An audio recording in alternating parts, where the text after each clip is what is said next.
Wassalamu ala asyrafil anbiya'i wal mursalin Nabiyyina Muhammadin sallallahu alaihi wasallam wa ala alihi wa ashabihi ajma'in, amma ba'd. Rabbi shrah li sadri wa yassir li amri wahlul 'uqdatam min lisani yafqahu qawli. Hadirin hadirat yang dimuliakan Allah, saya mendapat tugas mendadak dari Ustaz Bakhtiyar ya. Tadi siang dikontak karena saya pas jadwal saya lewat sini pulangnya, jadi saya sanggupi sekalian pulang. Materi yang diminta kepada saya tentang liberalisme katanya. Saya nanti akan bahas tentang isu-isu liberalisme seputar Al-Quran. Hadirin hadirat rahimakumullah, ada satu prinsip ya di dalam agama Islam, agama kita ini adalah Allah itu mengajari kita sesuatu yang baik sekaligus juga ditunjukkan sesuatu yang buruk ya. Misalnya kita berdoa dalam surat Al-Fatihah, ihdinas siratal mustaqim, ya Allah tunjukkanlah jalan yang lurus. Sekaligus kita juga berdoa ya, siratal ladzina an'amta alaihim, yaitu jalan orang-orang yang Engkau beri nikmat. Kemudian kita selalu berlindung juga, ghairil maghdubi alaihim, bukan jalan orang yang Engkau murkai dan bukan jalan orang yang sesat. Jadi memang hidup kita ini selalu begitu, antara baik dan buruk ya, itu selalu berjalan gitu ya, berjalan bersama. Kita makan misalnya, ada makanan yang baik, ada makanan yang buruk ya. Ada yang membuat sehat, ada yang membuat sakit. Makanya pepatah Arab mengatakan araftu syarra la li syarri walakin li tauqihi wa man lam ya'rif asyarra minal khairi yaqa'u fihi. Aku tahu yang buruk bukan untuk mengikuti yang buruk itu, tetapi untuk menjaga diri. Ya, wa man lam ya'rif asyarra minal khairi, barang siapa yang tidak tahu yang buruk dari yang baik, tidak bisa membedakan mana baik mana buruk, yaqa'u fihi, dia akan terjatuh kepada yang buruk itu. Sayyidina Umar bin Khattab terkenal dengan ungkapan beliau, innama tanqaddu ural Islam urwatan idza nasha'a fil Islam man lam ya'rif al jahiliyah. Kata Sayyidina Umar, kehormatan Islam ini akan pudar sedikit demi sedikit ketika di kalangan orang-orang Islam muncul orang-orang yang tidak paham tentang jahiliyah. Jadi kita harus tahu tentang iman, kita juga harus tahu tentang kesyirikan ya, kemusyrikan. Kita harus tahu tentang yang halal, harus tahu tentang yang haram juga. Kita harus tahu tentang jalan yang lurus ya, tadi yang jalan yang tidak lurus. Jadi selalu itu ya, makanya misalnya dalam surat Al-Baqarah ayat 1 sampai 20 itu Allah menjelaskan 3 kelompok manusia. Pertama kelompok manusia mukmin muttaqin ya, kemudian hanya 2 ayat 6 dan 7 menjelaskan tentang orang kafir. Kemudian selebihnya 8 sampai 20 itu membahas tentang orang-orang munafik. Ya, jadi sampai begitu detailnya ciri-ciri orang munafik itu dijelaskan dalam Al-Quran. Ya, terkenal sahabat Rasulullah SAW yang pekerjaannya yaitu Udzaifah ibn Yaman. Udzaifah ibn Yaman itu mengatakan begini, para sahabat yang lain kalau datang pada Rasulullah bertanya tentang al-khair ya, tapi kalau saya datang pada Rasulullah katanya saya bertanya tentang asyar, tentang kejahatan ya, supaya aku bisa menghindarkan diri dari kejahatan itu ya. Jadi kita bahas juga yang mukmin, kita bahas juga yang kafir ya, tentang iman dan kekufuran.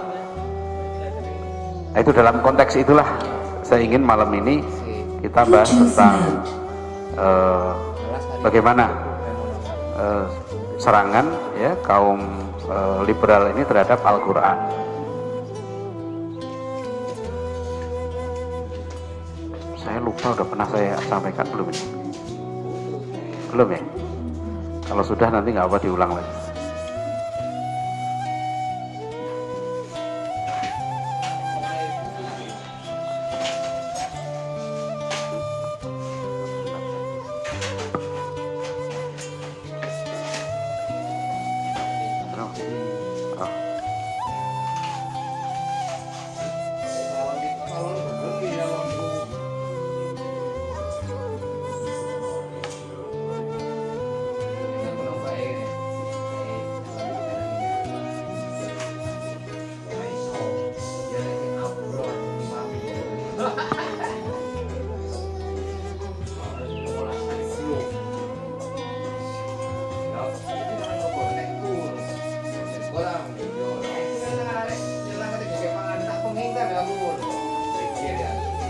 Oh,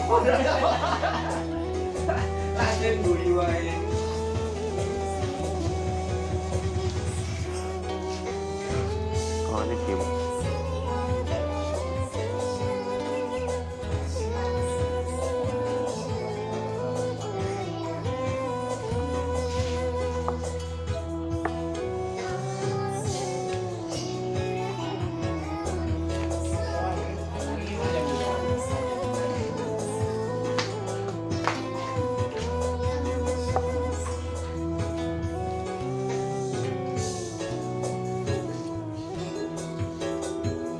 Ya, minta maaf ini agak apa,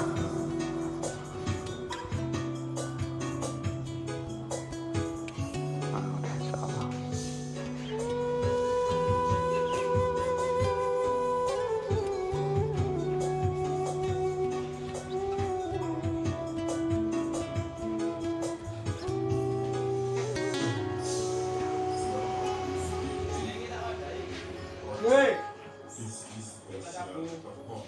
Aku loro itu, Pak. Loro untuk.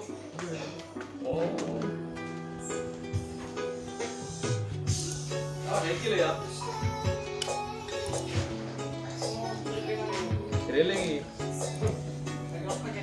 Hah? Tahu ya.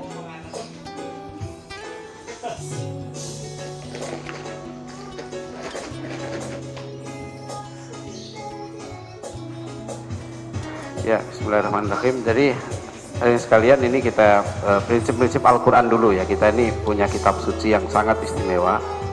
Pertama, sifat Al-Quran itu adalah kitab yang tanzil, tanzilun min rabbil alamin. Maknanya apa? Al-Quran ini tidak ditulis ya. Kalau orang barat mereka mengatakan punya teks, ini mereka istilah lafaz itu dalam bahasa Inggris disebut dengan teks. Teks, kita kenal istilah tekstil. Tekstil kan, kain tekstil. Tekstil itu apa? Kalau ya textile itu dari kata texere. Texere itu artinya sesuatu yang dianyam. Ya, jadi kalau orang barat dia bilang Quran sebagai satu teks, artinya mereka mengatakan Quran itu disusun. Nah, itu salah.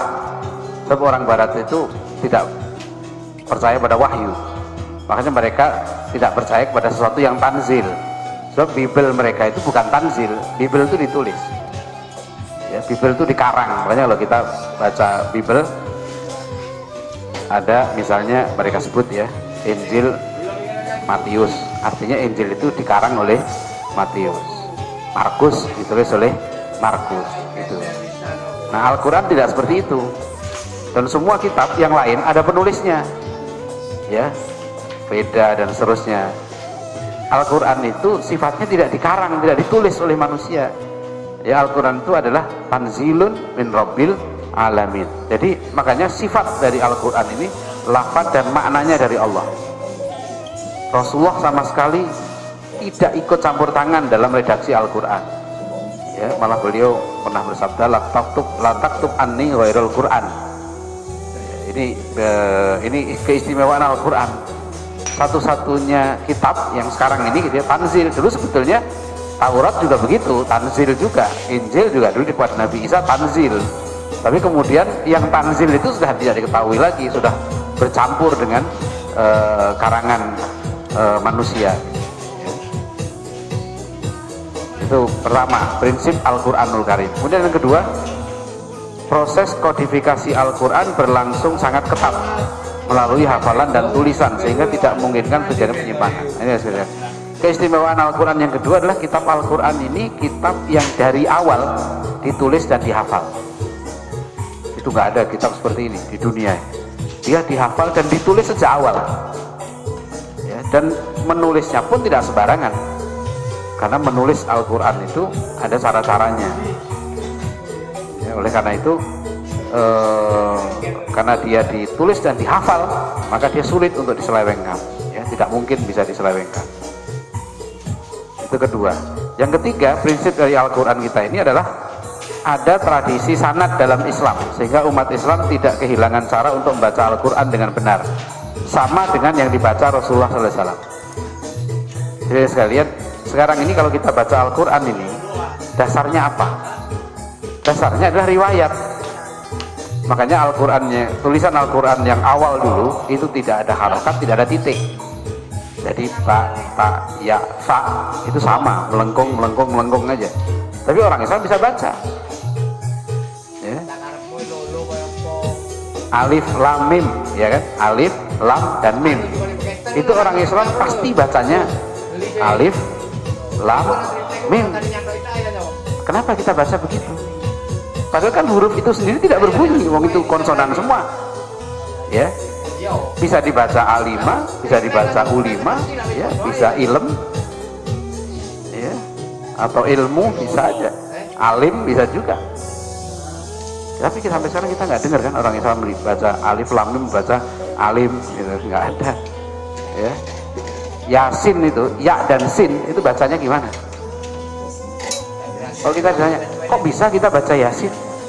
Wong hurufnya sendiri tidak berbunyi, konsonan semua. Tapi kenapa kalau kita lihat ketemu huruf ya dan sin, pasti kita baca Yasin. Nggak ada yang baca yes, begitu nggak ada. Ya. Mestinya kan bisa kalau mau, ya kan? Yasin, yes, dibaca yes. Ya. Kenapa tidak? Ini unik ini Al-Quran. Ini dalam kaidah qiraah ar-rasmu tabi' lir riwayah. Temannya Ustadz Akhtiar Nasir, Ustadz Dr. Samsudin Arif, waktu kuliah di Jerman ada profesornya, Profesor Hans Daiber. Dia baca satu ayat, Hans Daiber ini Kristen, jadi dia orientalis. Dia baca ayat wa ilaihi tarji'un gitu.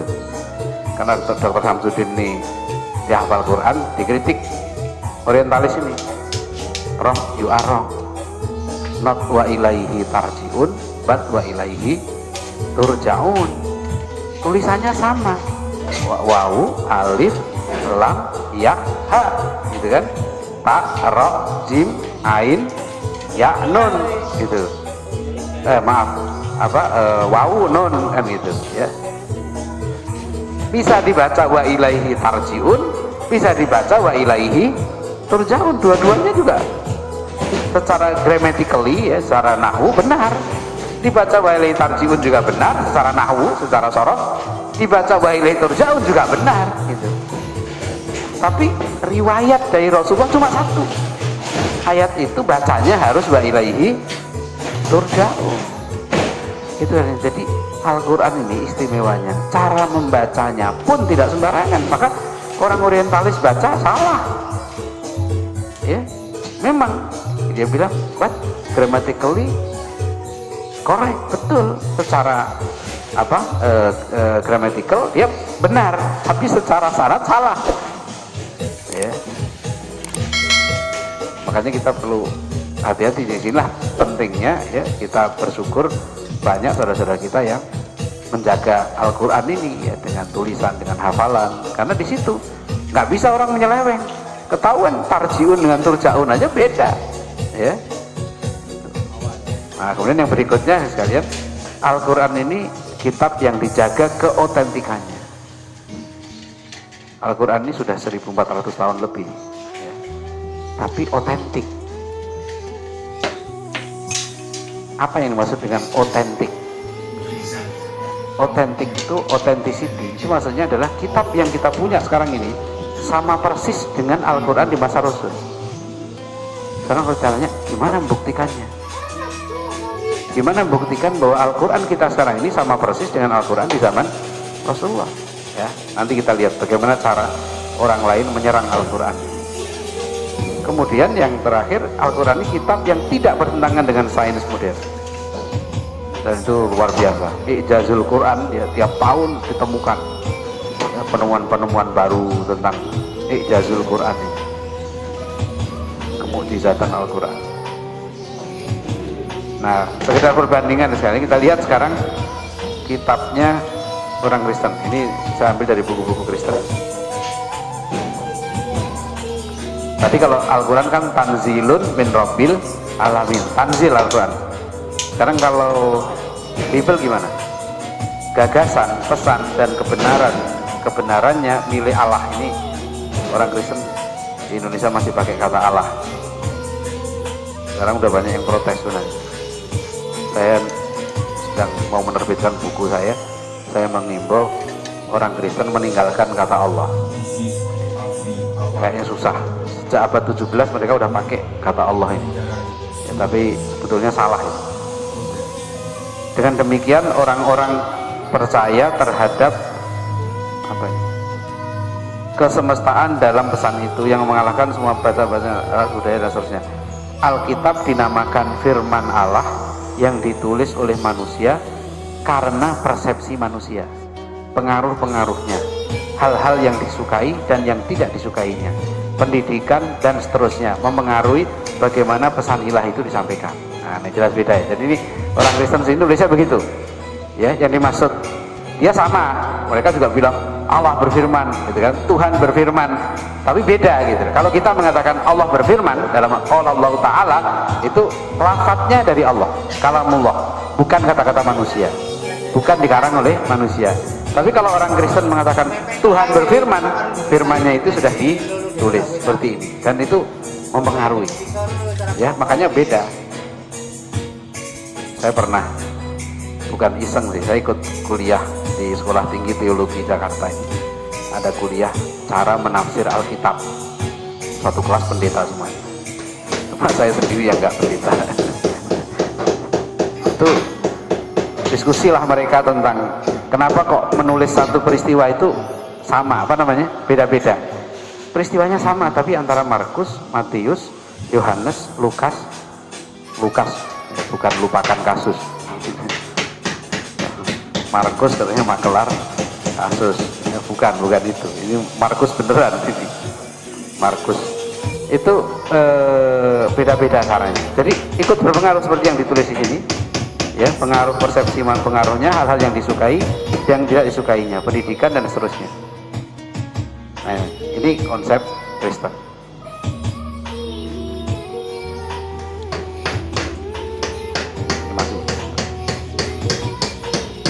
Yahudi bagaimana?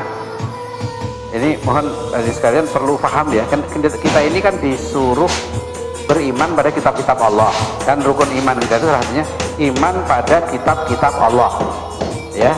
Jadi kita bukan hanya wajib iman sama Al-Qur'an loh, kita wajib iman pada kitab-kitab Allah. Kalau ditanya kitab Allah yang mana? Ya. Jadi kita iman kepada Taurat. Taurat yang mana? Taurat yang dulu diturunkan kepada Nabi Musa. Sebab orang Kristen dan Yahudi sekarang pakai istilah Taurat juga. Mereka bilang Torah. Torah itu bagi Yahudi Kristen adalah Pentateuch. Pentateuch artinya 5 kitab. 5 kitab pertama dalam Perjanjian Lama. Jadi kalau orang Kristen bawa Alkitab itu tebel gitu ya, itu sekitar 2/3-nya itu namanya Perjanjian Lama, Old Testament. Kenapa orang Kristen bilang itu Old Testament? Karena itu kuno. Old Covenant itu perjanjian Moses dengan Tuhan, kata mereka, itu lama. Kami sudah punya perjanjian baru antara Yesus dengan Tuhan. Makanya dibilang ini lama, ini baru. Yang disebut perjanjian lama itu adalah kitab Yahudi. Orang Yahudi nggak mau dibilang kuno. Orang Yahudi bilang ini kitab kami. Yang Old Testament itu kitab Yahudi. Ya. Sebab orang Yahudi tidak percaya kepada Yesus, nggak percaya sama Nabi Muhammad. Jadi kalau kita lihat ya, kalau Yahudi itu dia menolak Nabi Isa, menolak Nabi Muhammad. Orang Kristen menolak Nabi Muhammad. Orang Islam menerima semua nabi. Nah, itu bedanya. Enaknya kita jadi orang Islam. Ya, jadi kita la nufarriqu baina ahadin mir rusuli gitu. Jadi sekarang kalau nanti tolong lihat, dicek di buku-buku pelajaran agama anak-anak kita, misalnya ada buku cek bener nggak dia jelasin tentang Taurat itu. Jadi kalau misalnya sebab Taurat bagi Yahudi Kristen itu 5 kitab pertama itu, yaitu kitab Kejadian, Keluaran, Bilangan, Ulangan, Imamat. Itu 5. Perjanjian Lama itu ada 39 kitab. Yang 5 itu yang disebut Taurat sekarang ini. Yahudi Kristen menyebut Taurat. Nah sekarang kalau kita ditanya sikap kita terhadap Taurat ini bagaimana? Kita akui nggak? Kita imani nggak? Wajib nggak kita iman sama Taurat yang sekarang ini? Wajib nggak? Hah? Ini gimana? Wajib atau tidak? Iya, Rasulullah SAW bersabda begini, kalau ahlul kitab membawa berita, la tusaddiquhum wa la tukadzibuhum. Ya, jadi terhadap kitab mereka, kita disuruh Rasulullah jangan menolak, jangan menerima. Gitu. Jadi artinya ya jangan imani, tapi jangan ditolak juga gitu loh. Jadi mungkin saja pada kitab mereka masih ada kebenaran. Ya, memang ada beberapa ulama kita pun mengakui di kitab-kitab mereka itu masih ada sisa-sisa kebenaran. Nah, gitu. Sisa-sisa kebenaran. Cuma sekarang tahunya gimana itu benar atau tidak? Tahunya dari Al-Quran gitu. Karena Al-Quran nanti satu-satunya kitab yang benar, yang otentik sekarang ini. Wahyu yang terjaga, terpelihara itu hanya Al-Quran. Saya pernah mengambil satu mata kuliah Oriental Filosofi tentang Hinduisme. Kebetulan ada profesornya itu. Ada kita kasih kitab Hindu namanya Upanishad. Di dalam kitab Upanishad itu ada beberapa ini ayat ya yang mirip dengan Al-Quran. Ya, misalnya berbicara tentang Tuhan yang satu, ya, Tuhan, ya, Tuhan yang satu. Jadi ketika di Upanishad orang Hindu tidak bicara lagi Tuhan yang banyak, mereka bicara Tuhan yang satu, yang Maha Pencipta, yang Maha ini. Oh mirip. Saya tanya sama profesornya, mungkin nggak Upanishad ini dulunya wahyu? Ya tidak tahu, karena riwayat kitab ini kita tidak tahu.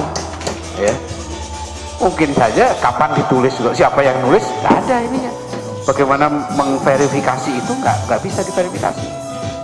Ya, jadi sekarang ini kita sebagai orang Muslim, satu-satunya kitab yang bisa kita pastikan itu wahyu dari Allah ya cuma Al-Quran. Maka nanti yang tidak sesuai dengan Al-Quran ya ada batil gitu aja gampangnya. Nah kita sifatnya tidak mengimani, karena Rasulullah jangan imani dan jangan ditolak, jadi tawakuf saja. Ya mungkin juga ada, mungkin juga tidak. Karena kenapa begitu? Karena mereka sendiri mengakui ini kitab Yahudi ini, agama Israel kuno ini. Cuma ini yang nulis orang Kristen. Jadi saya kalau Yahudi tapi yang nulis orang Kristen ini, mereka suka pakai kata Allah. Jadi mereka mengakui kitab Yahudi itu adalah kitab yang bertahun-tahun ya diubah-ubah. Ini pengakuan mereka sendiri ya. Ada beberapa kesulitan yang harus kita hadapi jika kita hendak membahas bahan sejarah Perjanjian Lama secara bertanggung jawab. Sebab yang utama ialah bahwa dalam proses sejarah ada banyak sumber kuno yang diterbitkan ulang atau yang diredaksi, diolah kembali oleh penyadur. Proses penyaduran turun-temurun itu ada untung ruginya. Salah satu keuntungannya ialah bahwa sumber-sumber kuno itu dipertahankan dan tidak hilang atau terlupakan. Namun ada kerugiannya, yaitu adanya banyak penambahan dan perubahan yang secara bertahap dimasukkan ke dalam naskah, sehingga sekarang sulit sekali untuk menentukan bagian mana dalam naskah-naskah historis itu yang orisinal dan bagian mana yang merupakan sisipan. Jadi orang Yahudi sendiri ya, mereka mengakui kitabnya ini yang mana yang asli, yang mana yang sisipan sudah tidak diketahui lagi ya. Karena sudah ribuan tahun ditambah, dikurang, diedit gitu ya. Itu. Nah kita alhamdulillah nggak ada. Dalam sejarah Islam itu Al-Quran nggak ada. Editing Al-Quran itu nggak ada. Ya, proses editing Al-Quran nggak ada. Yang nulis juga tidak ikut. Hanya Rasulullah pun tidak seperti penulis-penulis yang lain. Ini seorang pakar Perjanjian Baru New Testament di kalau nggak salah Princeton University di Amerika. Nah, dia mengakui ketika menafsirkan Bible yang jadi problem itu dua. Satu, tidak ada dokumen Bible yang original, yang asli. Dan kedua, bahan-bahan yang ada pun sekarang bermacam-macam, berbeda satu dengan lain. Saya ambil contoh, ini seorang penulis Kristen meriwayatkan tentang kitabnya.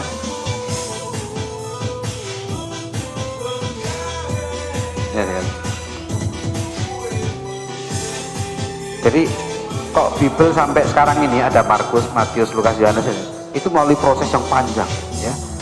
Editing dari sekian ya, penemuan arkeologi biblika kan mereka tidak dihafal ya. dari 1890 sampai 1706 telah menghasilkan 5.366 temuan naskah purba perjanjian baru bahasa Yunani yang berasal dari tahun 135 sampai 1700 Masehi. Terdiri dari 3.157 manuskrip yang bervariasi ukuran. Dari 5.366 sari naskah itu, jika diperbandingkan, beberapa sarjana perjanjian baru menyebutkan adanya 50.000 sampai 300.000 perbedaan kata-kata. Jadi sekian banyak Bible itu, gitu ya. Perbedaan katanya itu ada 300 ribuan. Jadi sudah melalui proses editing, disadur, diedit sampai menjadi sekarang. Gitu. Nah ini nggak kita alami dalam Al-Quran. Misalnya, kalau orang sekarang menemukan satu manuskrip Al-Quran, pasti sama. Kenapa? Karena di masa Sayyidina Utsman bin Affan, seluruh naskah Al-Quran ya, yang dimiliki oleh sahabat secara personal waktu itu dimusnahkan. Ini nanti orang-orang liberal menuduh itu Utsman otoriter, karena semua mushaf yang berbeda dengan mushaf Utsmani dimusnahkan. Nah, ya. Kenapa dimusnahkan? Karena catatan-catatan pribadi para sahabat waktu itu belum tentu sama dengan Al-Quran yang sepenuhnya. Kan ini ya, Masya Allah ya, Rasulullah SAW itu berhasil mendidik ya bangsa Arab yang sebelumnya bangsa yang tidak kenal tradisi tulis menjadi bangsa yang gila tulisan ya. Waktu itu bahan untuk menulis tidak mudah, tapi sahabat-sahabat Rasulullah ini mereka secara pribadi itu menulis. Ada tulisannya yang lengkap, ada mushaf sahabat ini tidak semuanya lengkap, kan mereka tidak selalu 24 jam bersama Rasulullah. Rasulullah itu ada sekitar 60 penulis wahyu ya. Dan tidak semuanya kemudian yang tidak sahabat-sahabat secara pribadi itu mencatat terus, tidak. Makanya kalau bayangan aja ya, ini kalau bukan kebijakan ijma sahabat waktu itu, andekan waktu itu mushaf-mushafnya misalnya mushaf Ubay bin Ka'ab, mushaf Abdullah bin Mas'ud dan sebagainya itu gak dimusnahkan, suatu ketika misalnya ya mushaf ini sudah ditemukan, manuskrip ini kan jatuh ya, mungkin diwariskan dan seterusnya. Ketika sampai ke generasi kesekian dibaca, loh kok Quran saya beda, ada beberapa ayat yang nggak ada, gitu, muncul kekacauan. Ini kenapa jasa terbesar Sayyidina Utsman itu ketika mengkodifikasi Al-Quran. Sebab umat Islam selamat dari perpecahan soal mushaf. Ya, ini yang dikatakan Sayyidina Umar bin Khattab ketika minta kepada Sayyidina Abu Bakar As-Siddiq segera bukukan, jangan sampai yang menimpa orang Yahudi Nasrani itu akan menimpa umat Islam. Jadi luar biasa ya, karena Rasulullah waktu beliau wafat, Rasulullah tidak meninggalkan sebuah mushaf tertulis, tapi Al-Quran kan dihafal waktu itu. Nah, ini perlu, yang saya katakan kodifikasi ini perlu kita pahami, karena nanti proses kodifikasi atau penghimpunan Al-Quran ini prosesnya manusiawi, tapi manusiawi yang begitu ketat, tidak memungkinkan terjadinya kesalahan. Sampai Zaid bin Thabit nanti waktu mau memasukkan satu ayat dalam mushaf itu beliau kasih syarat, harus ada yang ayat selain dihafal ayat itu juga harus ada saksi, 2 orang yang menyaksikan ayat itu ditulis pada masa Rasulullah. Jadi ketat sekali, gak ada seperti itu ya satu buku di dunia.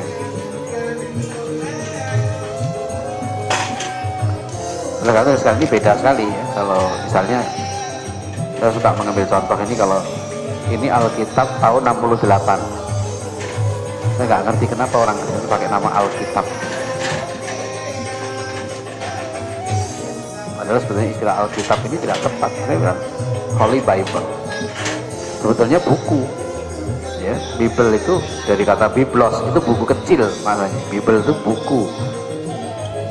Ya itu mereka suka, karena di Indonesia orang pakai kitab Al-Quran, pakai Alkitab ya, gitu. Jadi memang di Arab mereka dipakai kitab Al-Muqaddas, Holy Bible ya, kitab Al-Muqaddas. Memang di sana pakai kitab. Tapi bahasa Indonesia kan mestinya jangan pakai kitab ya kan, Al-buku atau apa gitu, nggak apa-apa ya. Jadi Alkitab ya, ikut-ikutan. Nah, coba kalian lihat ini kitab imamat. Kitab imamat ini biasanya kitab hukum, ya, hukum Taurat. Nah, Taurat tadi itu. Kalau kita baca hukum dalam kitab Taurat ini luar biasa ketatnya.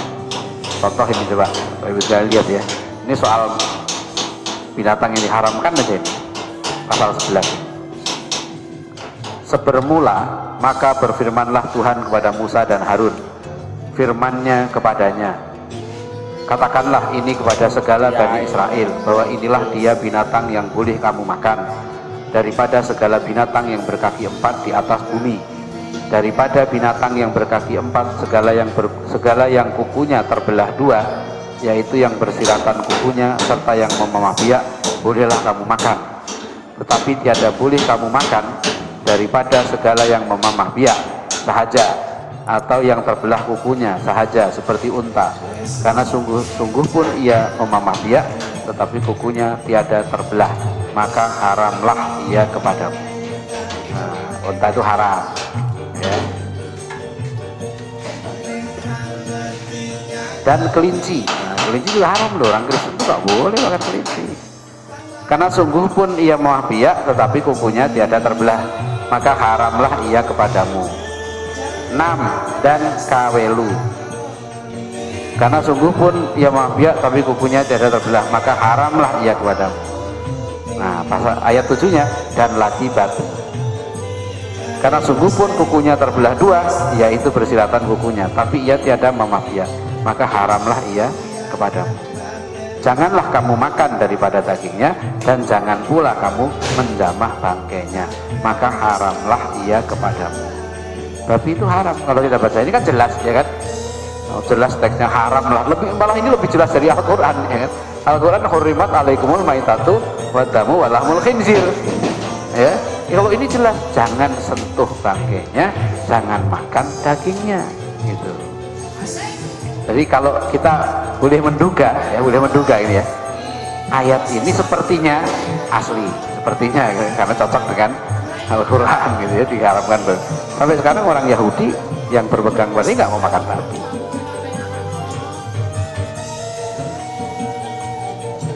Nah, sekalian, saya langsung loncat. Saya tuh mengumpulkan beberapa terjemahan Bible yang tertua, saya dapat 68. Kadang capek juga beli edisi baru, karena setiap edisi itu nanti berubah. Jadi kalau saya edisi, saya buka berapa ayat kemarin apa bunyi, ini kita banding-bandingkan. Kan dia tiap edisi nanti berubah, gitu. Jadi kalau misalnya kita nulis nih ya tentang Bible, harus jelas. Kita kutip ayat Bible itu harus jelas. Penerbitnya mana, edisi tahun berapa, gitu harus jelas. So, nanti beda-beda teksnya, gitu. Nah kalau Al-Quran nggak perlu terus. Al-Quran insya Allah ya pasti sama, mau Departemen Agama ya terbitan Al-Kausar atau mana sama, nggak usah. Pokoknya Yasin ayat sekian cukup, ya. Mau terbitan mana saja sama. Nah ini yang 2007 nih sini. Coba Lembaga Alkitab Indonesia, ini lembaga resmi di Indonesia yang menerbitkan Bible untuk Kristen maupun Katolik. Dia menerbitkan 2 versi Bible 2007. Satu versi yang resmi, satu lagi yang ini bahasa Indonesia masa kini. Nah, jadi ini bahasanya bahasa gaul yang ini, bahasa Indonesia masa kini. Sama, lihat ya, binatang yang haram dan yang tidak haram.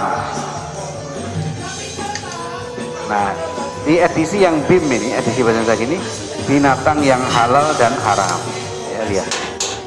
Saya langsung ayat babi aja. Nah, nomor 7 ini kan, kata babi tadi sudah berubah. Ya. Demikian juga babi hutan. Babi sama babi hutan sama nggak? Nah ini nggak boleh kalau dalam Al-Quran, ya, nggak boleh. Tapi saya lihat, coba lihat di edisi yang sama 2007, ya. Ini edisi BIM, edisi gaulnya. Ini jangan makan babi. Jadi lembaga yang sama, tahun yang sama menerbitkan 2 versi, beda, satu babi hutan, satu batu.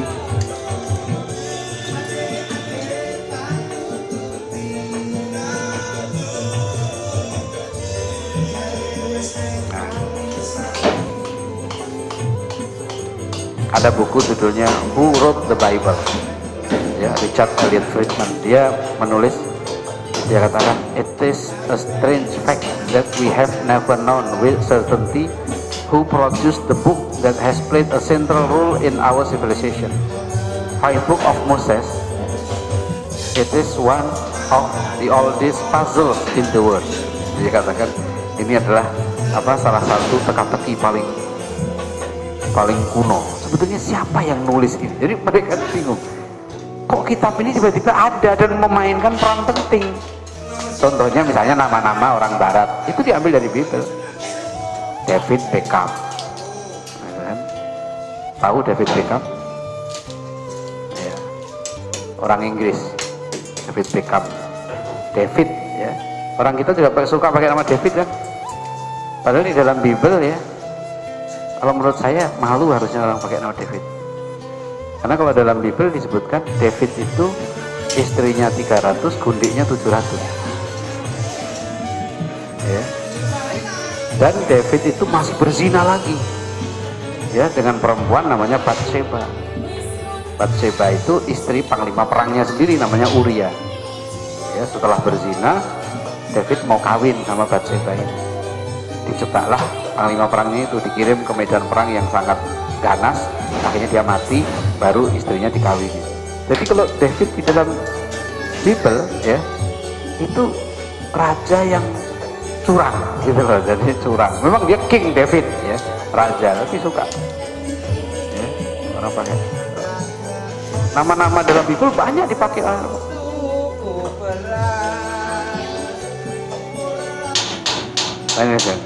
Nah, salah satu dampak dari orang Yahudi dan Kristen, mereka tidak punya sanad sandaran, ya. Jadi tadi bacaan itu kan sanad, kita sampai pada Rasulullah, Alif Lam Mim kita tahu bacanya, Yasin tahu, Al-Quran itu karena riwayat.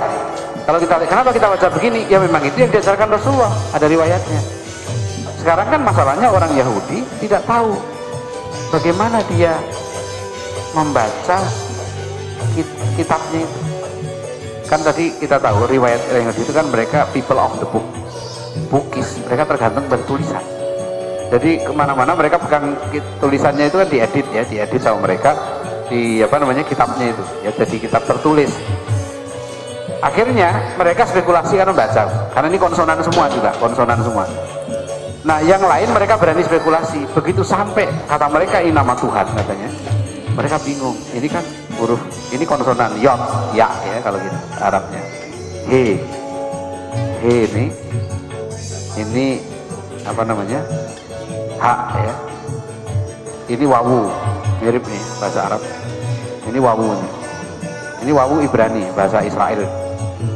Ini he, jadi yod, he, wawu, he. Ini. Nah, orang Yahudi itu, Bapak Ibu sekalian, ya, ini tidak tahu cara bacanya, kan konsonan semua. Mereka ada larangan di dalam Bible, ya, Bible Yahudi itu ada larangan jangan menyebut nama Tuhanmu sembarangan. Akhirnya mereka takut bacanya gimana sih ini? Ini kan nama Tuhan, gitu loh. Ceritanya itu gitu. Kan kita dilarang nyebut nama Tuhan sembarangan. Padahal kita nggak ngerti bacanya. Akhirnya muncul ini disebut dengan misteri tetragrammaton. Misteri 4 huruf. Tetra itu kan 4, ya. Misteri tetragrammaton. Dalam agama Yahudi ini yang menjadi misteri terbesar sampai sekarang. Orang Yahudi itu nggak ngerti. Kalau saya pernah ngetes tuh di Manchester dulu, saya masuk ke satu sinagog, saya tes penjaganya, saya suruh baca karena seperti di mihrabnya, di altarnya itu ada tulisan kayak gitu. Itu saya tahu ini nama Tuhan Yahudi ini, mesti dia nggak mau baca. Saya terus, bagaimana Anda baca itu? Dia nggak mau. Itu nama Tuhan, tapi nggak ada. Ya, jadi orang Yahudi itu sampai sekarang nggak ngerti gimana manggil Tuhannya. Itu. Nah, ini Yahudi. Mereka bilang Yahweh sebagian. Tadi kan spekulasi kan. YHWH itu kan bisa dibaca Yahweh, Yahuwah, Yahawah, Yihiwi, bisa juga. Terserah aja baca apa, spekulasi bisa dibaca macam-macam. Oh, nggak ada vokalnya gitu loh. Jadi gimana bacanya? Maka Yahweh itu apa? The God of Judaism. Ya, Tuhan agama Yahudi. Sebagaimana tetragrammaton, itu yang disebut dengan tetragrammaton, 4 huruf mati itu, may have been pronounced, mungkin dulu diucapkan. By Orthodox and many other Jews, God's name is never articulated. Jadi bagi kaum Yahudi Ortodoks dan banyak Yahudi yang lain, nama Tuhan tidak pernah diucapkan. Nah, itu bedanya nih. Kita punya nama Tuhan kita. Yahudi Kristen tidak punya nama. Itu yang membingungkan sekarang. Dunia ini kacau gara-gara Yahudi nggak tahu nyebut nama Tuhannya gitu. Jadi jangan, kalau dulu ada siapa, Pak Bush kesini ya, George Bush dulu sebelum Obama, itu tanya, Pak Bush, nama Tuhan Anda siapa? Nggak ada. Jadi kalau Anda manggil Tuhan gimana? Ya Tuhan. Oh my God, kan gitu Pak. Jadi oh my God, oh my Lord. Jadi Tuhanku, your God, your Lord. Ya itu, jadi itu. Tapi namanya siapa? Mereka paling jauh sampai mengatakan Tuhan itu. Ya, the God. Nah, ini yang dulu Pak Nurholis Majid terkenal dulu ya, menerjemahkan la ilaha illallah dengan tidak ada Tuhan kecuali Tuhan itu, atau tidak ada Tuhan dengan T kecil kecuali Tuhan dengan T besar. Ya, masih ada pengikutnya banyak juga. Saya pernah belum lawan debat juga ada pengikutnya ngotot kan, nggak, memang katanya Allah boleh diterjemahkan dengan Tuhan. Sebenarnya nggak bisa dong, Allah itu nama nggak bisa diterjemahkan. Susilo itu nama, jangan diterjemahkan. Bush itu nama, kalau diterjemahkan apa? Dulu Menteri Luar Negeri Amerika yang lama, perempuan itu apa? Condoleezza Rice. Kalau diterjemahkan jadi jangan diterjemahkan ya. Jadi nama itu nggak usah diterjemahkan. Itu nama ya, ismul alam, proper name ini nggak boleh diterjemahkan. Nah ini masalahnya, namanya nggak diketahui. Gimana manggil Tuhan? Ini yang jadi problem. Jadi kaum Yahudi tidak tahu nama Tuhannya. God's name is never articulated. Nama Tuhan tidak pernah diucapkan.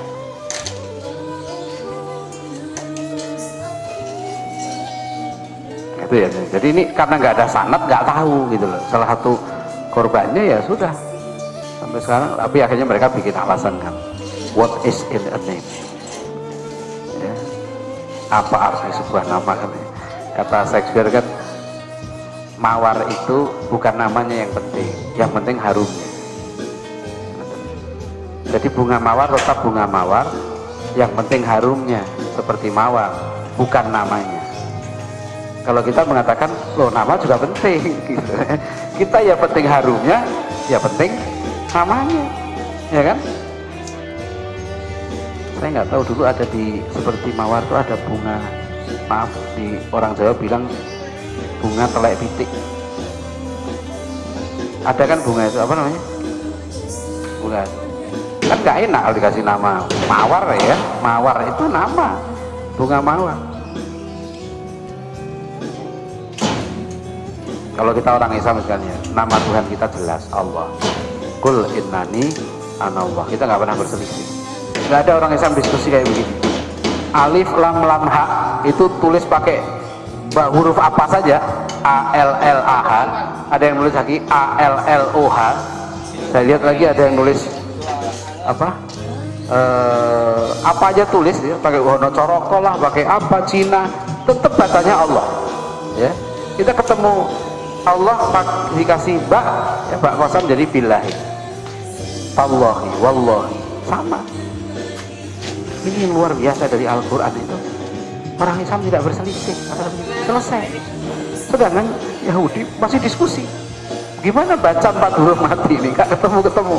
Maka mereka bilang akhirnya udahlah, kita nggak boleh sebut nama Tuhan sembarangan.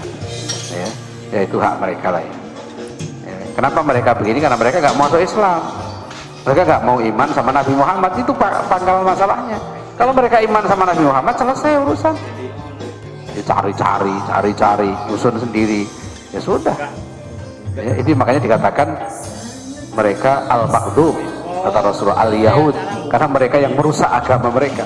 Mereka yang menyembunyikan kitab-kitab Allah, mereka merubah. Ya, awatatma'una ayyu'minu lakum baqad kana fariqum minhum yasma'una kalamallah thumma yuharrifunahu min ba'di ma aqaluhu wa hum ya'lamun. Ini salah satu sifat Yahudi yang dibongkar dalam Al-Qur'an. Apa kalian ingin ya segolongan mereka itu akan kaum Yahudinya akan beriman kepadamu?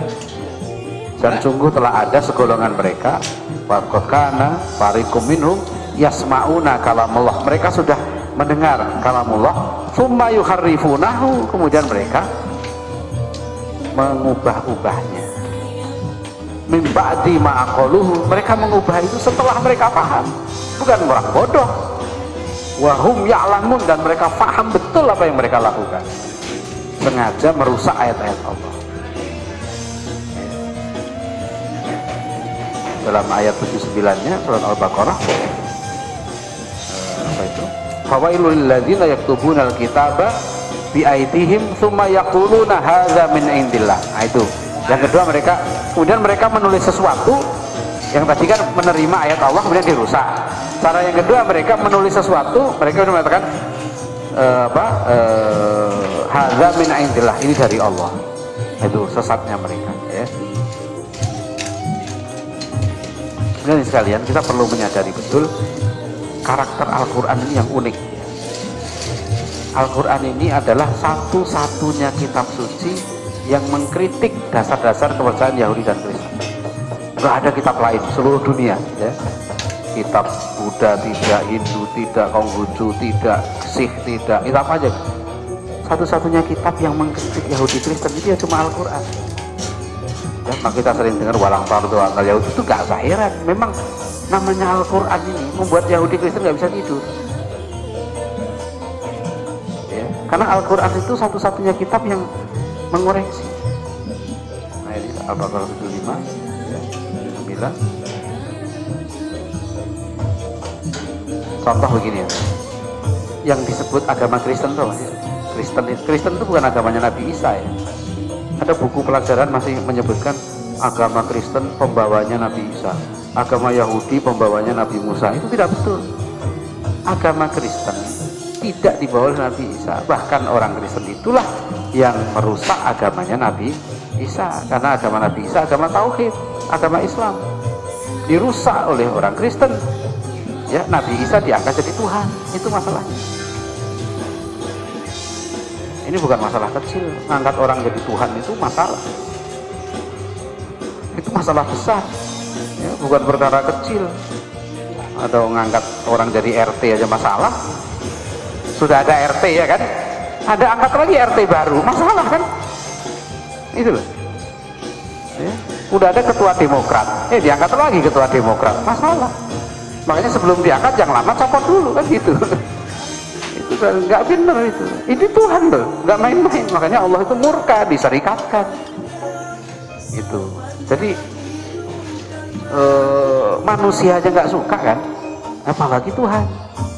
Ya, makanya Allah murka dalam surat Maryam ya ayat 88 sampai 91, Allah berfirman,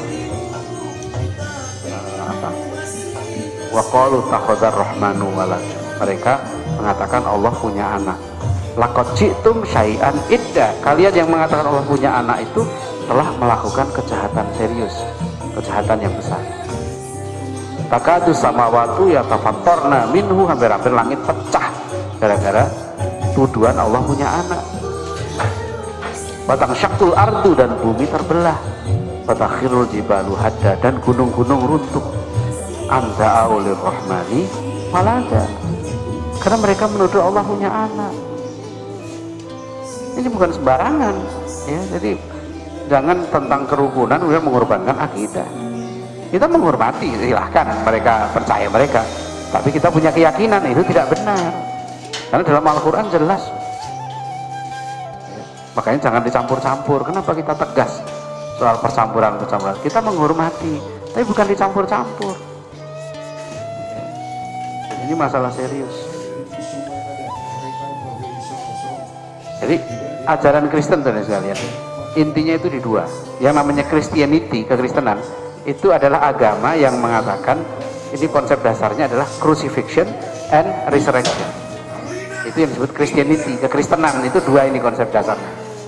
Dia percaya Yesus mati di tiang salib dan bangkit pada hari ketiga untuk menebus dosa manusia. Itu yang dikritik oleh Al-Quran. Itu yang ajaran dasarnya. Al-Quran membongkar dari dasarnya. Wa ma qataluhu wa ma sholabuhu walakin syubbihalahu. Mereka tidak membunuh Nabi Isa, mereka tidak menyalib Nabi Isa, tapi seseorang diserupakan. Sebenarnya dalam cerita Bible itu begini, kalau menurut versi Bible ya. Setelah Yesus disalib, kita bisa bayangkan waktu itu. Ini versi Al-Quran. Jadi ada versi Al-Quran di Bible itu ada ketemunya. Ketika Nabi Isa dikejar-kejar oleh orang Romawi, kan nggak suka nih, Yahudi nggak suka.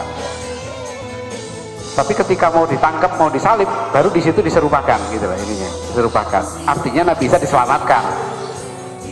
Tapi kan kita bisa bayangkan masyarakat waktu itu kan tidak tahu. Wujud yang disalib itu kan wujudnya siapa? Yesus, gitu loh. Wujudnya Nabi Isa.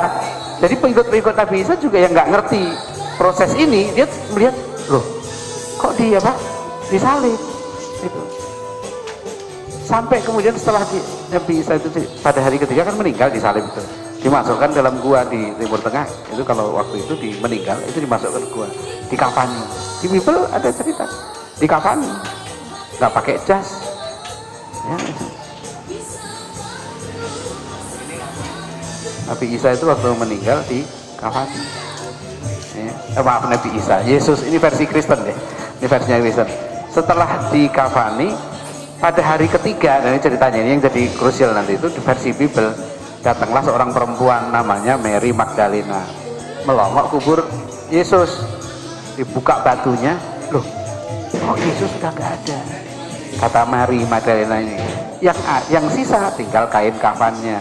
Jadi misteri ini, kemana perginya Yesus? Nah, gitu mereka. Waktu itu sudah selesai. Kalau waktu itu ya sudah selesai ceritanya bahwa Yesus dikubur, selesai, meninggal sudah. Tiba-tiba apa? Cerita Mary Magdalena itu dikembangkan oleh Paulus. Dikembangkan. Paulus bilang begini, Yesus tidak mati sia-sia. Nah, gitu. Dia mati untuk menebus dosa manusia. Nah, ini akhirnya jadi Kristen. Gitu loh, doktrin ini jadi Kristen. Ini kan makanya disebut Paulus. Kalau dalam bukunya Michael Hart, 100 tokoh berpengaruh di dunia, nomor 1 yang paling berpengaruh Nabi Muhammad, nomor 2 Paulus, gitu. Nomor 3 baru Yesus. Iya betul, versi Michael Hart. Tokoh yang paling berpengaruh di dunia itu nomor 1-nya Nabi Muhammad, nomor 2-nya apa? Paulus, ya. Nomor 3-nya Yesus. Jadi Yesus kalah sama Paulus. Gitu. Karena memang dalam pandangan orang Kristen ini orang Kristen nih, Paulus lebih penting. Dialah yang kemudian memberikan tafsir terhadap kematian Yesus. Itu jadi ajaran pokok Kristen. Ya. Kalau kita udah tegas sikap kita, masalahnya bukan soal disalib itu. Yang penting Nabi Isa itu nabi, bukan Tuhan. Ya. Jadi kalau mengangkat Muhammad jadi Tuhan, syirik. Ini. Nah, karena keistimewaan Al-Quran seperti itu sekalian ya. Dari dulu Al-Quran itu banyak dicoba untuk diruntuhkan. Orang yang benci Quran itu banyak banget. Di masa Rasulullah banyak nabi-nabi palsu. Yang terkenal terbesar namanya Musailama Al-Kadzab, ya. Dia buat Quran tandingan lah, kira-kira gitu loh. Jadi katanya kalau di Quran ada surat Al-Fil, dia bikin juga surat Al-Fil, surat gajah. Dia bikin Al-Fil, Malfil, wa ma'adroka malfil, lahu dhanabun wabil, wa khurtum tawil. Gajah, apakah gajah itu? Dan apakah yang kau ketahui tentang gajah? Dia punya ekor yang buruk dan belalai yang panjang. Gitu. Ini wahyunya Musailamah Al-Kadzab. Ya. Dia bikin lagi, nggak puas dia. Oh, kok di Quran nggak ada surat kodok? Yang ada kan surat semut, ya kan, surat lebah, surat sapi, gitu ya. Saya dulu makanya kuliah kedokteran hewan, karena di Quran banyak hewan.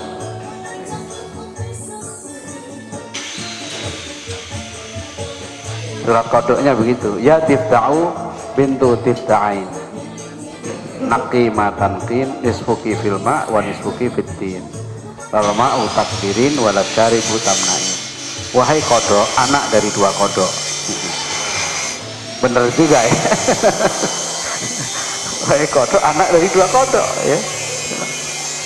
Bergemuruhlah suaramu katanya, separuhmu di air dan separuhmu di daratan. Tidaklah engkau kotori air dan tidaklah engkau halangi orang yang meminumnya. Ini surat kodok. Jadi mereka ingin meruntuhkan ya waktu itu, karena Al-Quran itu mencengangkan bangsa Arabnya. Ini memang ruginya kalau kita belum sampai makom mengerti bahasa sastranya Al-Quran. Karena kalau ketika itu orang-orang Arab terkenal ahli sastra. Jadi kalau mereka tahu, oh ini Al-Quran ini wa ma huwa biqauli syair wa ma huwa biqauli kahin. Ya, Al-Quran itu bukan kata-kata penyair, bukan puisi, wa ma huwa biqauli kahin, dan bukan mantra, dia bukan kata-kata dukun. Jadi ketika itu yang ahli mantra, yang ahli puisi tahu ini pasti bukan apa namanya, bukan puisi gitu ya. Nah, kita belum sampai, ya mudah-mudahan nanti sampai suatu ketika ya kita memahami sampai sastranya ya. Jadi kita tahu, oh begini ya keindahan Al-Quran ya. Jadi tahu, oh ini surat kodok ini pasti bukan ya.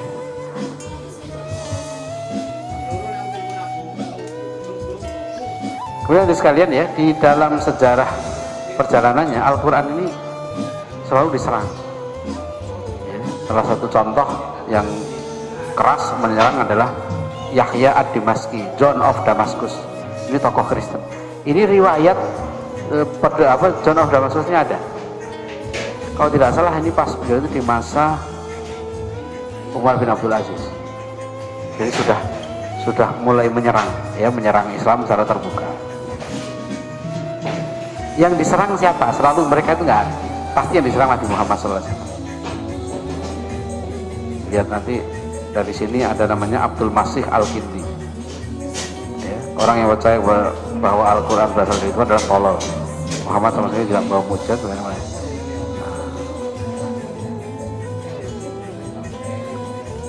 Peter the Venerable, nah ini tokoh Kristen yang sangat terkenal. Dia lahir tahun 1094 ya. Peter ini terkenal dengan ucapannya begini, I come to meet the Muslim not with arms but with word. Karena dia kan nanti lahir pada saat perang salib ya. Kata Peter, aku akan menghadapi orang Islam bukan dengan senjata tapi dengan kata-kata. Not by force but by reason. Bukan dengan kekerasan tapi dengan logika ya. And not in hatred but in love. Dan bukan dengan kebencian tapi dengan kasih sayang. Nah, ini hati-hati ya, kaum misi Kristen itu tahu, mereka tidak bentak-bentak orang Islam, enggak ya, mereka datang dengan bantuan, dengan pujian. Kalau intelektual kita dikasih uang mempan, nah kelas rendah itu. Beda dengan duit. Ada yang digoda dengan duit nggak mempan, digoda dengan perempuan nggak mempan, akhirnya digoda dengan apa? Pujian ya. Kalau huruf Jawa ono coroko itu mati kalau di panggung. Jadi kalau kita tahu huruf Jawa, tinggal diginiin mati. Nah, itu mati dia. Jadi orang Jawa itu kalau diangkat-angkat Oke, ini yang gloyor. Jadi itu caranya dalam politik Jawa. Kalaupun nggak setuju ya, jangan ini ya, harus nampak setuju. Saya berapa tahun jadi wartawan di istana zaman Pak Harto. Itu terkenal kalau ya, Kita tanya apa jawaban Pak Harto kalau menteri keluar dari istana, ya mereka menteri tanya apa respon Pak Harto apa, mereka bilang Pak Harto mantuk. Itu. Kalau Pak Harto sudah mantuk begini, apa mantuknya Pak Harto setuju belum tentu. Pak Harto cuma mantuk gitu. Ya kita tulis aja Pak Harto mantuk gitu. Jadi itu belum tentu setuju. Ya. Itu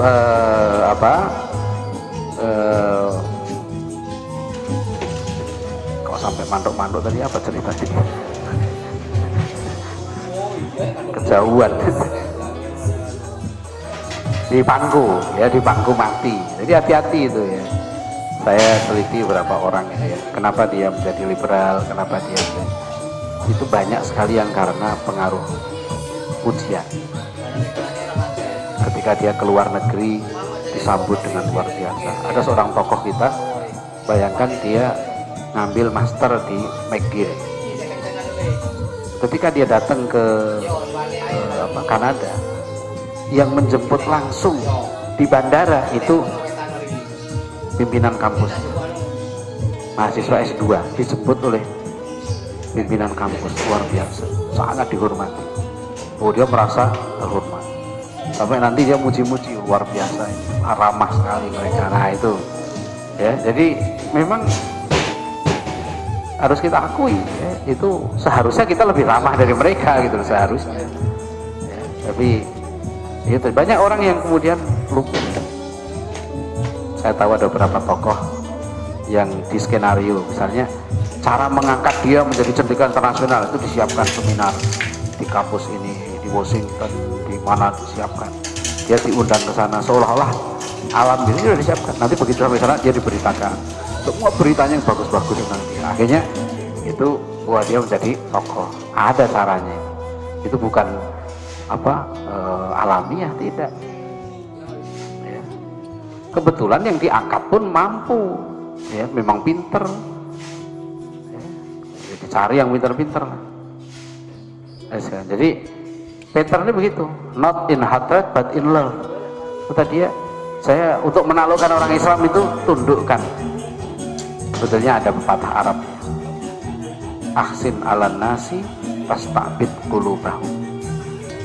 Ya, kamu perbaiki manusia itu, ya, tastabid qulubahum, kamu akan menawan hati mereka, memperbudak hati mereka. Ini hati-hati, kadang-kadang orang dibaikin terus, ya, nggak terasa. Ini Peter begitu. Sama Peter juga mengatakan Al-Quran tidak terlepas dari para setan dan seterusnya. Dia mengatakan Quran ini adalah diabolical scripture, ya, kitab setan.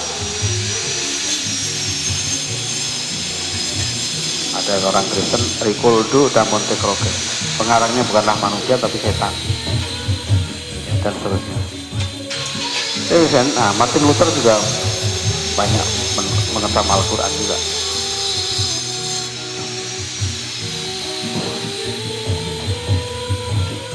Kata Martin Luther, yang nulis Quran ini setan gitu. Jadi dulu mereka benci betul ya, karena malah Martin Luther ini saya pernah baca karyanya. Karyanya dikumpulkan dalam 50-an jilid, tebel-tebel.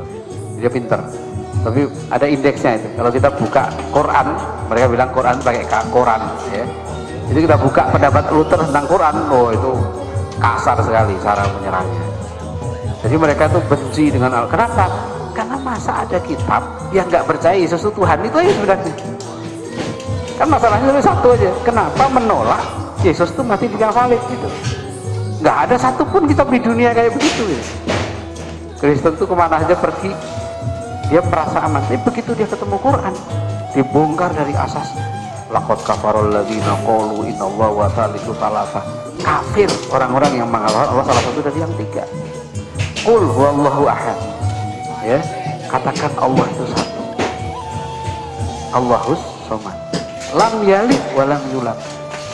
Allah tidak beranak dan tidak diperanakkan.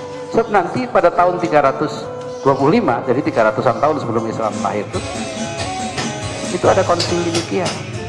Mereka menyusun namanya Nicene Creed, orang Kristen. Itu konsili menyepakati satu doktrin Kristen. Salah satunya itu yang dilahirkan dari Tuhan Bapa. Ada kata-kata yang dilahirkan dari Tuhan Bapa. Tuhan Anak dilahirkan dari Tuhan Bapa. Al-Quran itu seperti kemudian ya, 300 tahun kemudian mengoreksi itu, gitu. Mengoreksi doktrin yang dirumuskan di Nikea itu. Ya. Lam yalid wa lam yulad. Jadi kalau kita mau ibaratkan orang Yahudi Kristen itu ya, sebelum Islam lahir, sebelum Rasulullah diutus, itu nyaman duduk di kursi. Ketika Islam lahir, itu diogrok-ogrok dari bawah. Ini dia nggak tenang, duduknya juga terus, nggak tenang. Dan Quran itu seperti adik bungsu gitu ya. Al-Quran ini tahu kecurangan kakak-kakaknya. Gitu. Jadi selama Quran ini terus kayak begini, dia ngoreksi terus kan. Mana ada kitab yang begitu detailnya menguliti sifat Yahudi seperti dalam Al-Quran. Apa tuh? Yahudi itu materialis. Wala tajidannahum ahrasan nasi ala hayah. Kamu akan jumpai mereka merupakan manusia-manusia yang paling tamak terhadap dunia. Yahudi itu rasis, bangsa paling rasis di muka bumi itu Yahudi. Sampai PBB aja pernah membuat keputusan tahun 75, Zionisme adalah rasisme. Itu keputusan Majelis Umum PBB. Sampai sekarang Israel itu rasis. Ya, maka namanya negara Yahudi, negara untuk ras Yahudi. Yang bukan ras Yahudi itu warga negara nomor 2. Itu Al-Quran sudah menggambarkan. Qul ya ayyuhalladzina hadu in za'amtum annakum awliya'ullah min dunillah. Katakan ya orang Yahudi, jika kamu mengaku sebagai kekasih Allah satu-satunya, fatamanawul mauta in kuntum shadiqin. Jadi nggak ada kitab suci Al-Quran yang dengan tepat mengupas sejarah Yahudi kemudian dibongkar isi perutnya. Ideologi mereka nahnu awliya'ullah min dunas, kami kekasih Allah satu-satunya. Ideologi mereka we are the chosen people. Ya, itu Al-Quran sudah menggambarkannya. Surat Al-Baqarah itu kan kisah Bani Israel kan. Itu kalau kita baca kan sifat Yahudi lagi apa itu? Raja ngeyel. Wa id qala Musa liqaumihi ya qaumi innallaha ya'murukum an tadhbahu baqarah. Ingatlah ketika Musa berkata pada kaumnya, ya, wahai kaumku, Allah sungguhnya memerintahkan kalian menyembelih sapi. Apa jawaban kaum Nabi? Ingat ya, Nabi Musa itu yang menyelamatkan Yahudi dari pembantian Firaun. Setelah diselamatkan, ya, terus dikasih, kamu diperintahkan Allah untuk menyembelih sapi. Apa jawaban kaumnya? Kaum Yahudi itu, qalu atattakhiduna huzwa. Wahai Musa, kamu main-main. Ayo, sekalian, Nabi Musa itu orangnya dalam tanda kutip kayak FPI, ya Habib Rizik, ya, main pukul mati. Makanya waktu ngadepin Fir'aun, Nabi Musa nggak bisa ngomong kan, minta bantuan saudaranya Harun, karena yang jago diplomasi Harun. Kalau Nabi Musa lihat kesalahan, ditonjok tuh orang. Makanya kan mati itu orang waktu Nabi Musa dikejar kan, memang itu Nabi Musa. Makanya kan diambil menantu sama Nabi Syuaib karena badannya kuat kan gitu. Yang waktu nimbah itu Nabi Musa itu jagoan. Ya, itu jadi nggak banyak ngomong orangnya itu, onjok aja kayak gitu. Nah, diuji oleh Allah kaum yang degil kayak begitu gitu loh. Bayangin kan, makanya sedih kan Nabi Musa itu di Quran. Wa qala Musa liqaumihi ya qaumi lima tu'dunani wa qad ta'lamuna anni rasululaikum. Wahai kaumku, ya, kenapa kamu menyakiti aku? Ini bayangkan orang seperti Nabi Musa. No, wahai kaumku, mengapa kamu menyakiti aku? Kamu kan tahu aku ini utusan Allah.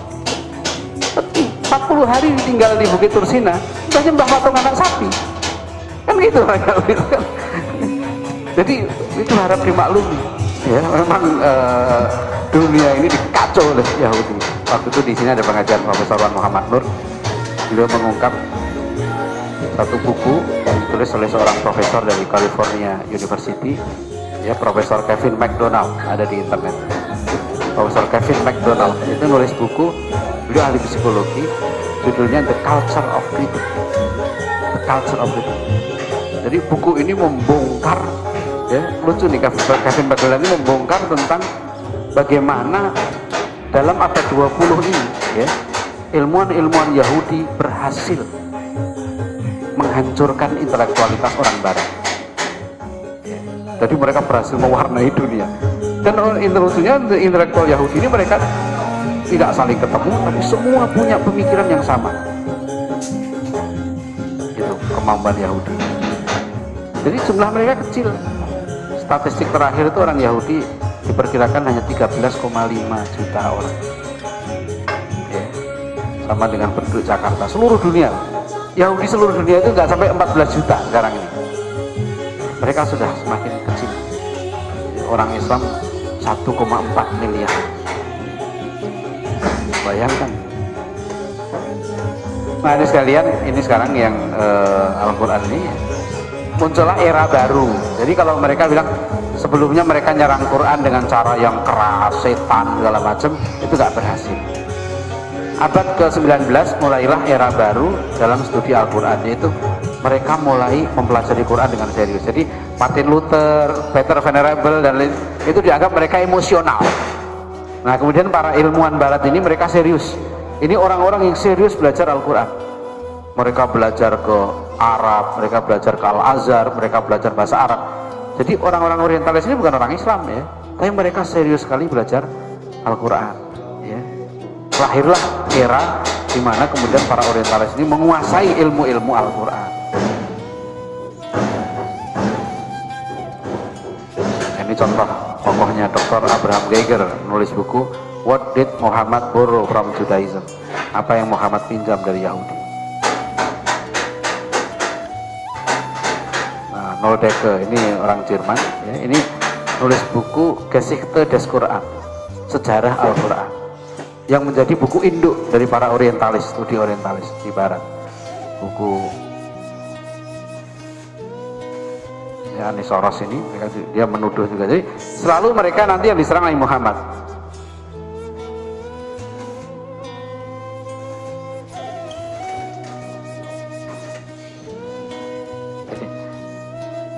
Jadi orang kalau kita lihat sekalian ya, selalu mengatakan pasti ini Muhammad yang menulis Quran.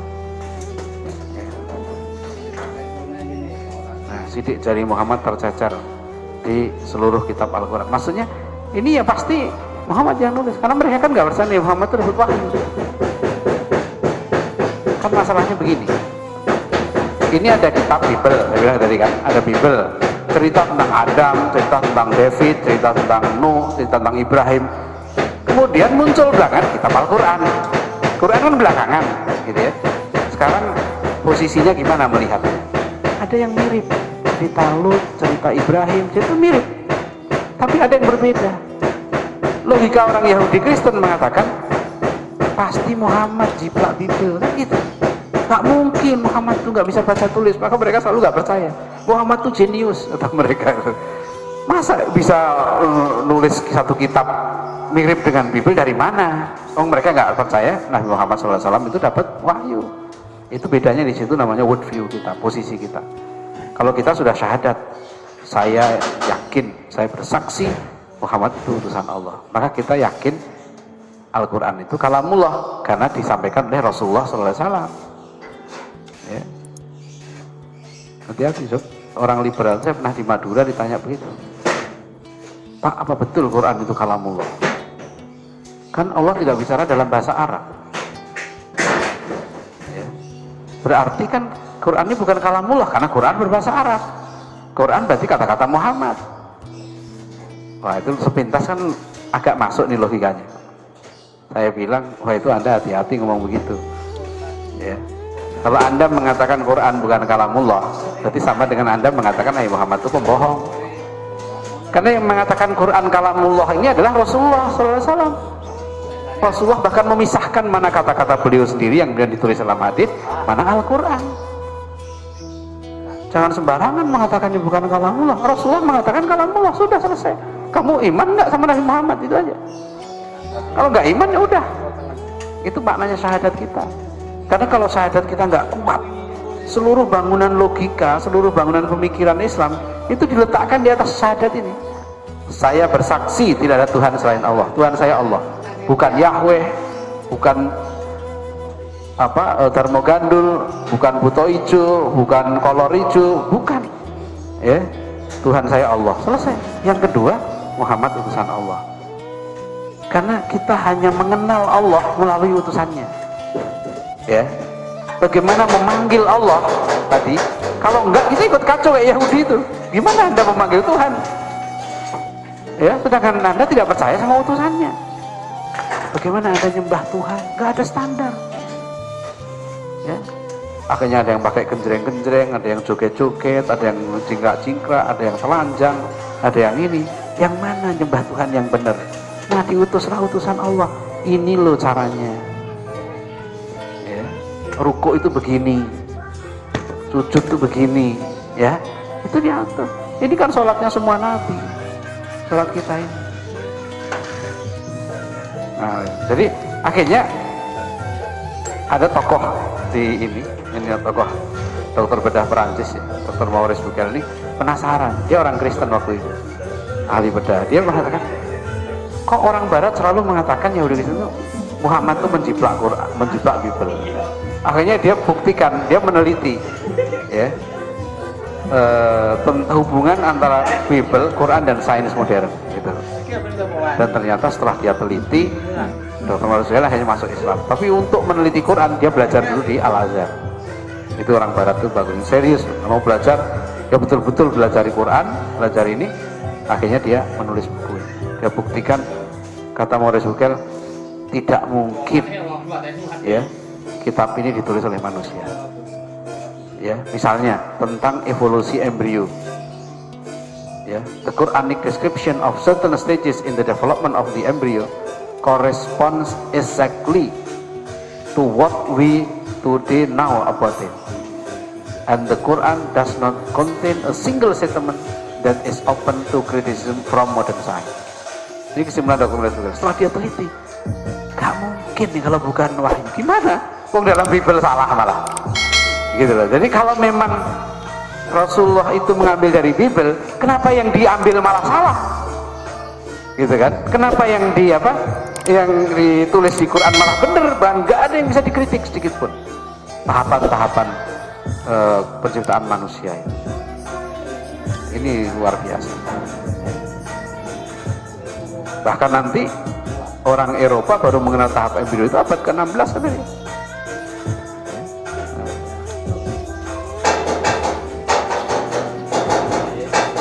Yang hebat lagi kata Rasulullah apa?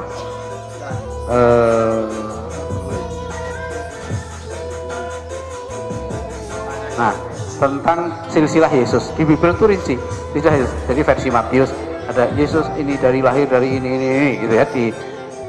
Tapi yang unik kata Rasulullah, bagaimana Al-Quran tentang silsilah Nabi Isa itu sama sekali gak bisa dikritik.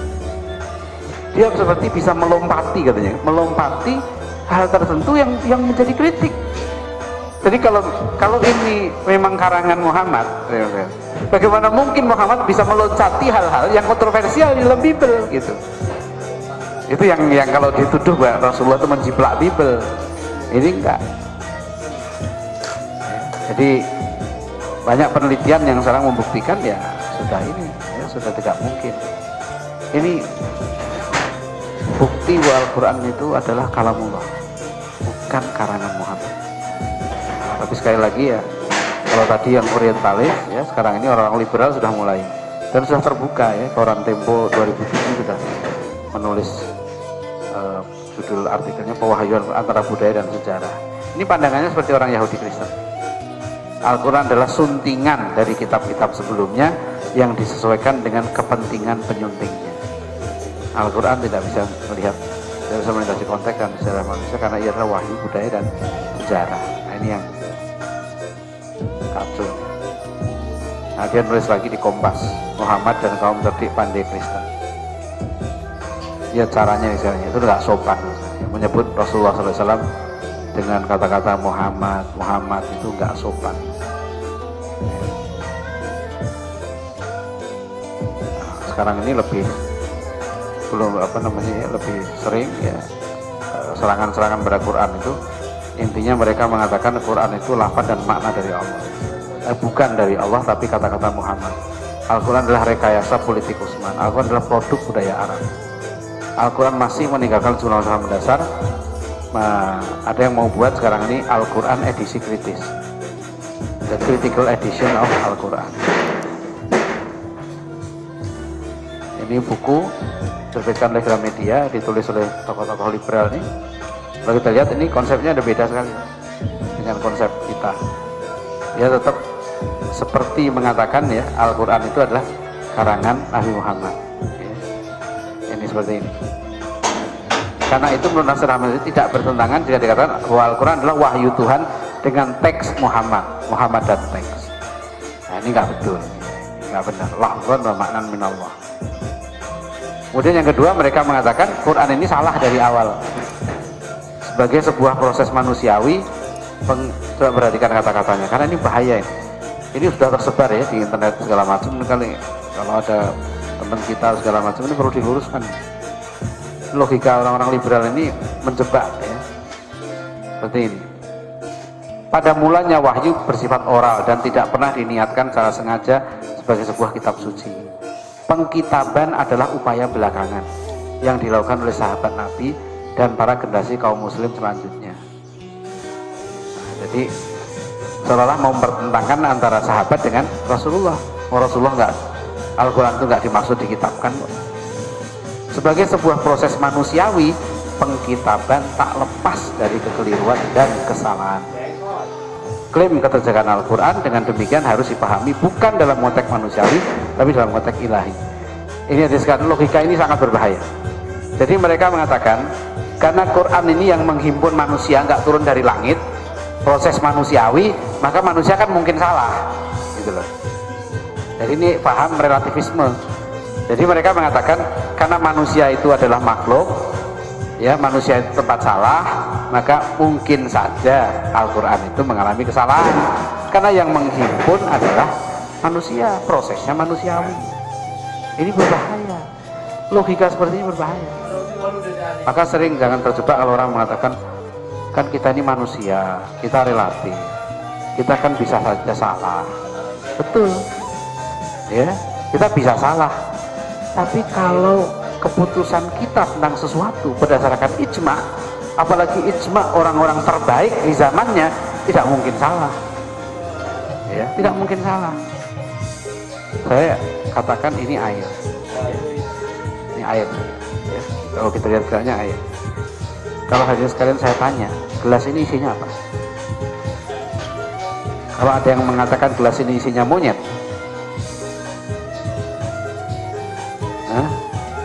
mungkin enggak?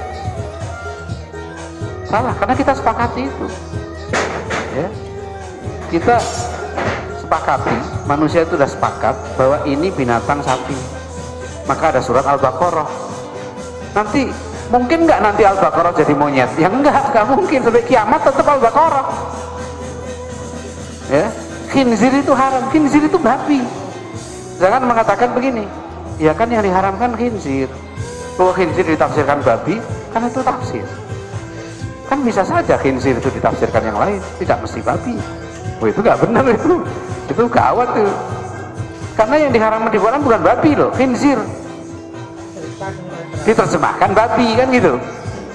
Apalagi terjemahan babi Arab, lebih bahaya lagi. Itu kan yang haram kan babi Arab abad ke-7. Ya, babi Jerman abad 21 beda. Sama, babi itu mau babi Arab, babi Tangerang, ya, tetap babi. Ini nggak bisa, jadi ini berbahaya logikanya.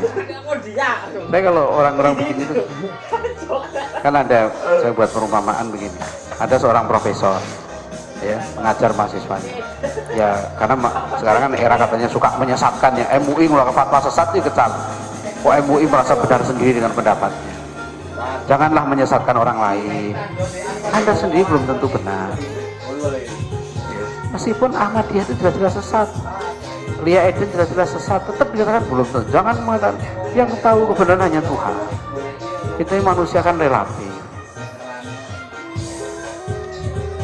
Saya bilang ada mahasiswa digitukan sama profesornya, mahasiswanya pinter, dia bilang, maaf Pak Profesor,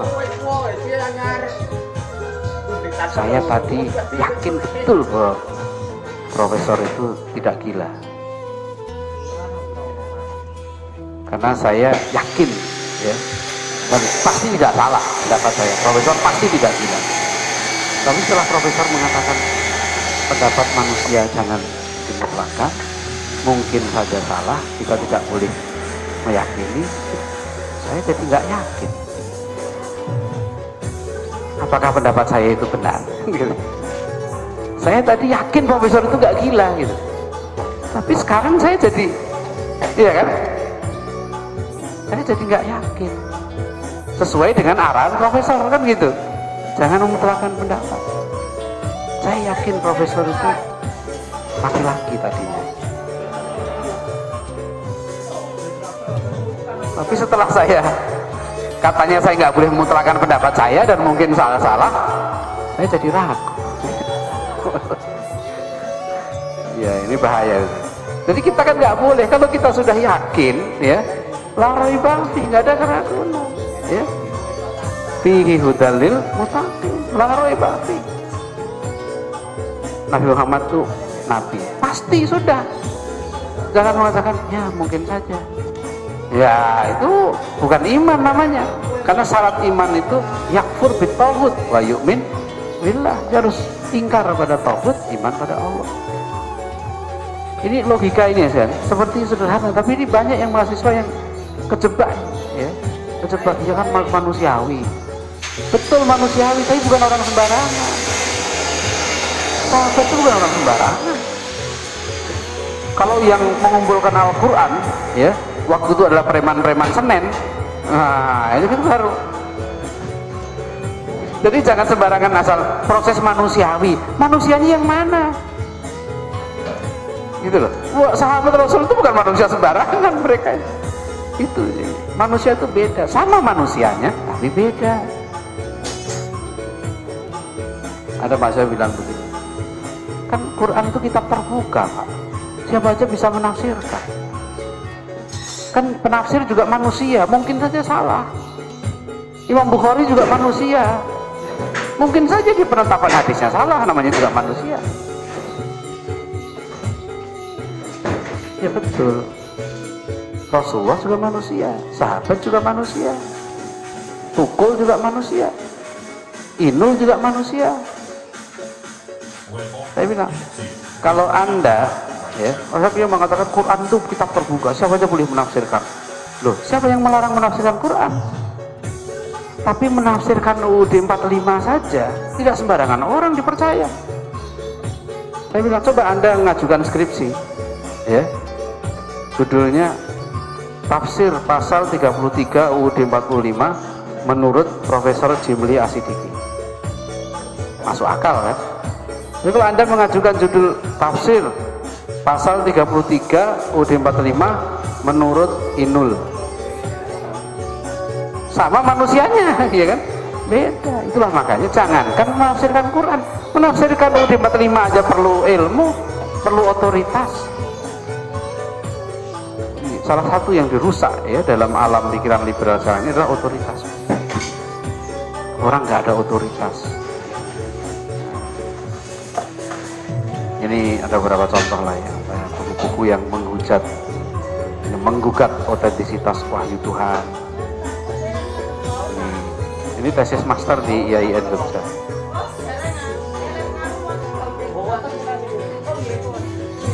Profesor Stefan nulis ini. Meretas kesadaran kritis Al-Quran. Nah, ini tadi yang nulis menggugat otentisitas wahyu Tuhan itu sekarang jadi doktor dari UIN Jogja juga, sekarang jadi dosen di PAIN Ponorogo dan menerbitkan bukunya Arah Baru Studi Ulumul Quran. Dia dosen Ulumul Quran di PAIN Ponorogo. Lihat ini. Dalam karya ini saya membedakan antara wahyu, Al-Quran dan Mushaf Utsmani.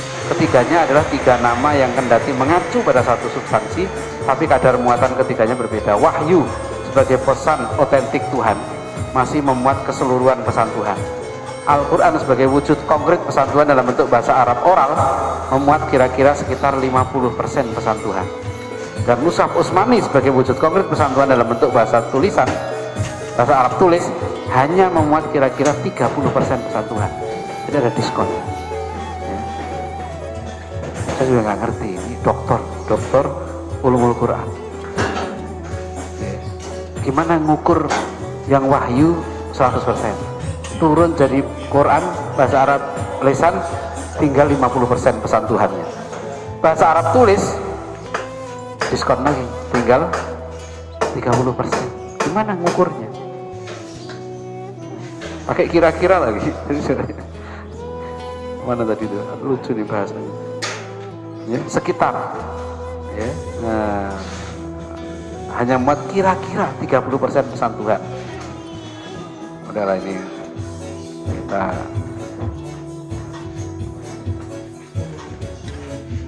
saya perlu ingatkan betul bahwa sekarang ini serangan-serangan pada Quran di kita sudah terbuka, bahkan dari kalangan akademisi, ya, dosen-dosen kayak gini nih, Quran perangkap bangsa Quraisy, pembukaan Quran oleh Utsman sebuah fakta kecelakaan sejarah. Jadi kalau dulu orientalis pun dulu nggak segala ini, ya, tapi ini anak-anak fakultas syariah menyerang Quran.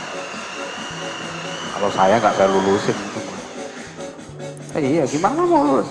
Kasih sarjana syariah, belum Quran aja diserang. Ya, cara nulisnya kritik ortodoksisme, mempertanyakan ketidakkreatifan generasi pasca Muhammad. Generasi sahabat itu dibilang generasi tidak kreatif.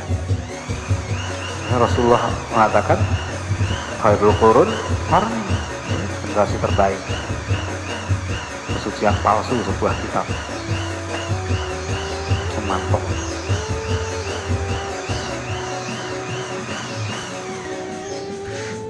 Sumanto yang itu udah tobat, ya.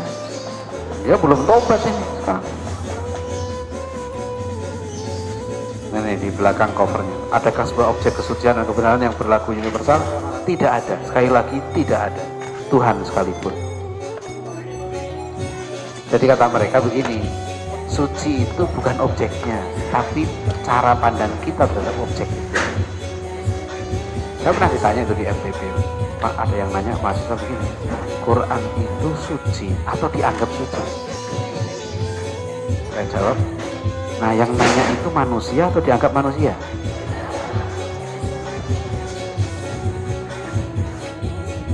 Ini kan sama kan, jadi ini logikanya aneh-aneh, ya. Nah, pendapat Quran tidak suci dia banyak makan kurban, ya. Ini contoh dosen di IAIN Surabaya yang ini majalah Gatra muat ini, yang mengatakan Quran itu produk budaya sama dengan rumput. Akhirnya untuk membuktikan itu di depan mahasiswanya, si dosen ini selalu menginjak-injak lafaz Allah dengan sepatunya. Jadi kalau kuliah dia nulis lafaz Allah, kemudian diinjak-injak dengan sepatunya. Ada mahasiswa di kampus lain, ya, dia lulusan Quran juga ke rumah saya, dia cerita hal yang sama, bahwa di kelas dia juga disuruh minjek lafaz Allah. Ya karena pikirannya kan lafaz Allah itu tidak suci katanya. Kan itu buatan manusia, yang suci itu yang di Lauhul Mahfuz gitu loh. Kan ini produk budaya, budaya itu kan buatan manusia gitu. Sebetulnya ini bodoh sekali. Sesuatu yang menjadi simbol dari yang suci itu suci. Ya, suci itu bukan pada maknanya memang karpet ini karpet, tapi ketika karpet itu kita taruh di masjid beda dengan karpet kita taruh di tempat disko, kan gitu ya kan. Di tempat ini apa hiburan malam ada karpet, di masjid ada karpet, beda. Kain merah putih sama merah putih, tapi ketika itu dijahit itu masalah. Burung Garuda itu ketika dia dijadikan simbol itu beda dengan gambar burung Garuda biasa. Kalau itu diganti dengan burung emprit, masalah. Iya kan? Itu simbol masalahnya. Jadi Allah itu memang tulisan tangan. Tapi ketika kita menulis nama yang maha suci, maka tulisan itu menjadi suci. Tidak bisa sembarangan. Ya. SBY. Itu cuma huruf kan? Ya, SBY. Tapi ketika para demonstran waktu itu kerbau, ya, ditulisi SBY, masalah. Marah Pak SBY kan gitu. Saya ada pejabat Malaysia, ya, sekretaris Perdana Menteri, saya ketemu, komplain itu. media Indonesia, pers di Indonesia itu kok sama Malaysia keras kan? Saya bilang itu bukan hanya sama Malaysia, sama presiden Indonesia aja sama. Itu tidak ada yang demonstrasi seperti di Indonesia. Ya, begitu kreatifnya para demonstran itu sehingga bawa kerbau, ditulisi SBY, nggak ada di dunia lain. Jin aja belum terfikir. Itu. Ini luar biasa emang Indonesia ini, Masya Allah. Jadi ini kan nggak betul, cara berpikirnya salah, gitu ya, kasihan sebenarnya. Jadi karena salah berpikir, dia bertindak yang kelewatan, menginjak lafaz Allah. Itu kebangetan. Nah ini yang tadi saya bilang, edisi kritis Al-Quran. Ini yang menulis Taufik Adnan Amal, itu dosen Ulumul Quran di IAIN Makassar. Ya, jadi dia mengatakan Quran ini masih masalah, karena itu ya dia mau edit, menggagas bagaimana menyelesaikan permasalahan itu lewat suatu upaya penyuntingan edisi kritis Al-Quran. Ya, sudah kita ingatkan itu lama, tahun 2003 sudah kita ingatkan, sampai sekarang kayaknya belum jadi itu Qurannya. Sudah kita ingatkan, Anda itu gak akan mengulang apa yang sudah dibahas oleh para orientalis. Para orientalis sudah mau buat Quran baru di Jerman dulu, mereka tahun 40-an sudah mau buat edisi Quran tandingan. Mereka himpun puluhan ribu manuskrip Al-Quran dari seluruh dunia. Mereka mau menyusun the critical edition of Al-Quran. Kemudian kota Berlin kena bom sekutu waktu Perang Dunia Kedua, habis, mati direkturnya di situ juga. Sisanya itu dengan manuskrip itu kena bom. Sampai sekarang mereka nggak bisa membuat Quran tandingan, versi Quran dan seterusnya. Itulah hanya sekalian ya, contoh-contoh bagaimana Al-Quran ini sepanjang zaman ya selalu menghadapi tantangan, dari cara yang kasar ya, dari membuat Quran palsu terus menerus, dan itu wajar saja. Tinggal sekarang bagaimana kita ya sebagai umat Islam ya memahami bahwa betul-betul Al-Quran ini adalah kalamullah, betul-betul adalah mukjizat ya Rasulullah SAW sampai akhir zaman. Nah inilah tantangan kita, mudah-mudahan kita diberikan kemampuan ya, keberkahan oleh Allah untuk selalu dekat dengan Al-Quran ya, semakin paham Al-Quran. Saya kira demikian ya, waktunya udah jam 10, mudah-mudahan nggak ada pertanyaan, jadi kita cukupkan sampai di sini. Terima kasih. Assalamualaikum warahmatullahi wabarakatuh.